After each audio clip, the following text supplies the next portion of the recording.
Hey there! Welcome to the third video tutorial for Ion Pro. Today we're going to go through price adjustments, custom price importing, and a few other things. We'll start by opening the Preferences and going to the Merchants tab. Here we can disable any merchants we don't want to see, so we can switch to TCG Player low prices if we choose to. You can also set a preferred merchant. We'll get into this later, but allows a bit more control if you want to weigh one merchant's prices more heavily than the others. We can apply a number of adjustments in the next tab, whether it's a basic gross adjustments for a particular merchant, so if we want all TCG Player prices to be bumped down 5 cents, or if we want the prices from a certain retailer to be increased, say 5% or so. We can also apply global modifiers, which are applied after any individual merchants. So if I want to see Canadian prices in the program, I can punch in a 30% increase, which is the exchange rate at the current day. We can also set rounding rules for individual merchants or globally, whether we want to round each card's price up, down, or to the nearest 5, 10, 15 cents, or whatever you choose. If we go over to the Prices tab, there are a number of additional options we can set, such as what extra info we want to display in the two price panes, whether it be merchant notes or a listed product name. This way we won't have to mouse over the question mark icons to view extra details. If we have applied modifiers, we can also choose to show the unadjusted price alongside them. We can also edit how price summaries are calculated. The price summary is the buy and sell price that's shown in the center pane. These are also the prices that are written to file. If we want to avoid outliers from a single merchant, we can choose to use the median instead of the mean. If we have local prices imported, or have a preferred merchant already selected, we can choose to either use these prices exclusively, ignoring any other prices, or to only use other prices when we don't have any information currently available from our preferred source.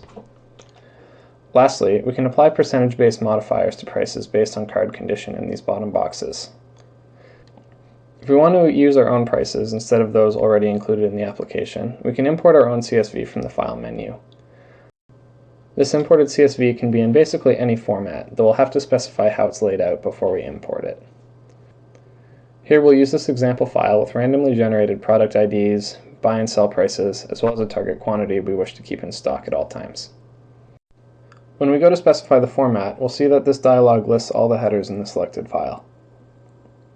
We'll then have to denote what each column contains. Here it's already done. Next to each column we input the proper tag, which are fairly straightforward. Note that we use volume here instead of quantity. If we're importing a sheet with our current stock as well as our target stock, we'd want to use the quantity and volume tags respectively. If you include both these tags, the number that will appear in the volume column of the price pane is going to be the number of additional cards you need in order to hit your target stock. For a full list of usable tags, just click the Help button in the bottom corner. When we're done, we can then save this preset and then click OK. When it's done importing, we'll see a dialog that denotes any cards that have had to be renamed to match items in the Ion database. Most of these will be matched up automatically based on word similarity. So you'll see here it properly renamed Fight for Zendikar, as well as a bunch of cards that were capitalized differently. However, it interpreted Ravnica as Return for Ravnica, when what we really wanted was Ravnica, City of Guilds. As a result, all the imported cards from Ravnica City of Guilds were improperly renamed to cards found in the Return to Ravnica edition. To fix this, we'll have to go into our program folder and manually specify the corrections. These two files are going to come preloaded with some common alternate set names used by some e-commerce platforms, as well as any flip cards, seeing as Ion only uses the front face. In the alternate names files, there are going to be two columns, an Ion edition and an alternate edition. Here we'll denote that the Ion set Ravnica City of Guilds is represented by the word Ravnica in our imported sheet. For a list of all edition names, just go to the Select Active Sets window. When we perform a custom export, we can choose to use the alternate forms denoted in these files as well, so we can export data back in the same format we import it. When we do this import again with the corrections saved, we'll see that Ravnica has been interpreted correctly and all these cards seem to have been matched up properly. When we now scan cards, we'll notice a few things.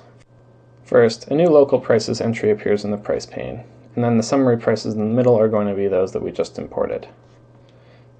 Secondly, a new entry widget is going to appear in the middle, which lists the product ID we have associated with this card. If we scan a card with multiple product ID listings, the text is going to appear in red. This means the scanned card has never been seen before and has no product ID that's known. We can select from this drop-down and make sure that we have the right product ID, or we can specify one manually. And here we'll denote that this mountain is number 244 from the Zendikar block. When we scan this card again, it's going to know that the image from this particular mountain is associated with the product ID number 44872. If we scan cards, and there are no available product IDs available, we can manually enter them in this empty box. If we want to apply a custom name, simply separate the product ID and the name with a pipe operator. If you want a custom name but no product ID, you can just put the pipe with nothing before it.